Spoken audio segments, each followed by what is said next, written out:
to project your voice more and to show more confidence in your communication? Oh, I could spend all day talking about that. One of the first things to do is to look at your posture, because as well as your voice, you are giving nonverbal communication to people when you speak. So if you've got very close body language, if your arms are folded and your legs are folded and you're looking down almost at your tummy or down at a table, you are not projecting honesty or confidence in what you're saying. And it might be that you're saying something really profound, but the audience, the people listening to you, are going to be confused by the combination of your words, the tone of your voice, which will be affected by your posture, and your body language. So my top tip is to think about how you're sitting or standing, and making sure that you haven't got closed body language when you're speaking to other people, because you're only going to project insecurity, and the person listening to you is going to question your authenticity. Actually, even in your own life, because of the fact that you were an opera singer and you had to put yourself out there and stand in front of groups of people, how do you perceive fear? Either ones that you've come against, or even with your own clients in speaking with them about their own fears. How do you overcome it and teach them to get past the things that they're scared of? I think that's a really good question. I think of fear as two types of fear. And I was reading, is it Tara Moore? She has written something about fear, that there are two types of fear. When I read it, it just really resonated with me. She said that there were two types of fear. One where it's fear and excitement. So, for example, you're just about to go to university and you're frightened because it's going to be something new, but you're really excited. And that fear which public speakers can have, or somebody that's terrified of spiders or snakes or something like that. And it is, you look at it and write it down on paper and it doesn't make sense, because you're not going to die from public speaking. You're unlikely to die from a spider unless you're very unlucky and live in Australia and it's a massive. But you know, the reality is. Yeah. And I have to say that for many years I was terrified of driving, because I was involved in two very serious car accidents, and only 7 years ago did I get back and start driving again. And because I faced that fear and went through hell and backwards, reliving those accidents, it has transformed my life. So I know on a personal level, and this is me being, really open about it, and I don't usually talk to clients about it, I know what it's like to face your ultimate fear. Mm-hmm.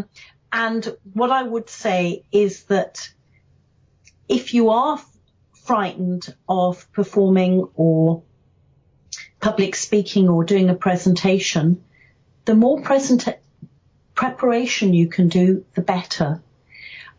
Really knowing what you're going to say, really knowing your slides if you're using PowerPoint, arriving early to make sure that you have checked that everything works, that you know where you're going.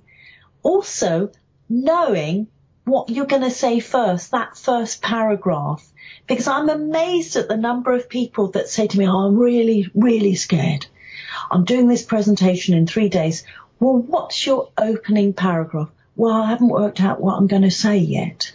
And you think, well, you take a lot of pressure off yourself if you really, really knew that first paragraph, that introduction, because you are going to get frightened. You are going to have some fear and your heart's going to be going. But actually, that's part of the whole process. And if you do have that, it means you care, and it also means that you've got that extra edge, that adrenaline.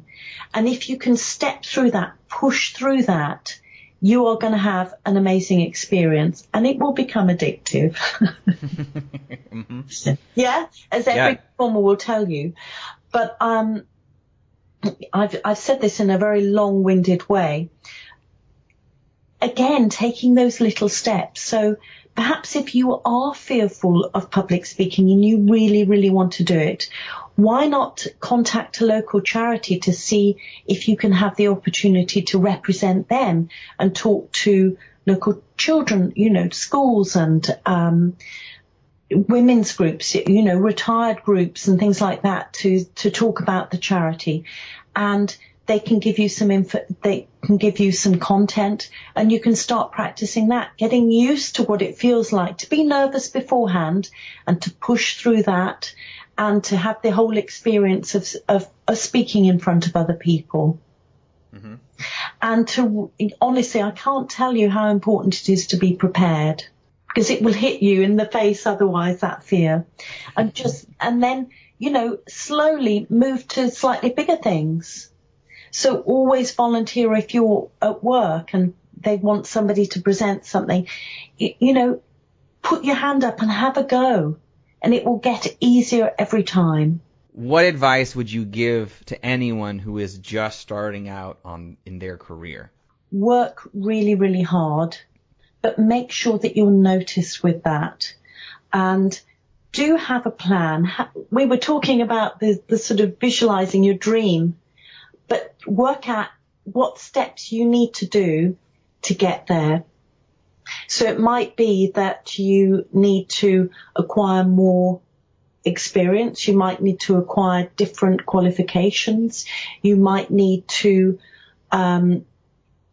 arrange to do an internship with somebody like yourself, Yuri, so that they can shadow you, understand what you do to acquire some experience, and grab the experience. For if people are asking for volunteers to do something within your work, grab the opportunity, because you'll be noticed and you will have tried out something new and been able to get more experience. So thank you so much for chatting with me. If the audience would like to see more and read more and hear more about what you're working on, what is the best way they can do that? Well, obviously I've got two businesses. Viva Live Music is vivalivemusic.com, and Executive Voice is executivevoice.co.uk, and I'm able to do work on the internet. Okay, wonderful. And I will put the links in the show notes for both those. Thank you so much. It's been lovely speaking to you. Of course. Thank you so much, Susan. I really appreciate your time. Have a great day. Thank you. Bye. Thank you for listening to another episode of the Advance Your Art podcast. If you like this episode, please go into iTunes and give us a 5-star rating. And while you're there, hit the subscribe button so that every single time I release a new episode, it will go directly to you without even thinking about it. If you're interested in hearing older episodes, please go to advanceyourart.com, where you can find the catalog of everything I've done so far, as well as contact information and projects I'm working on. Thank you again, and have a great day.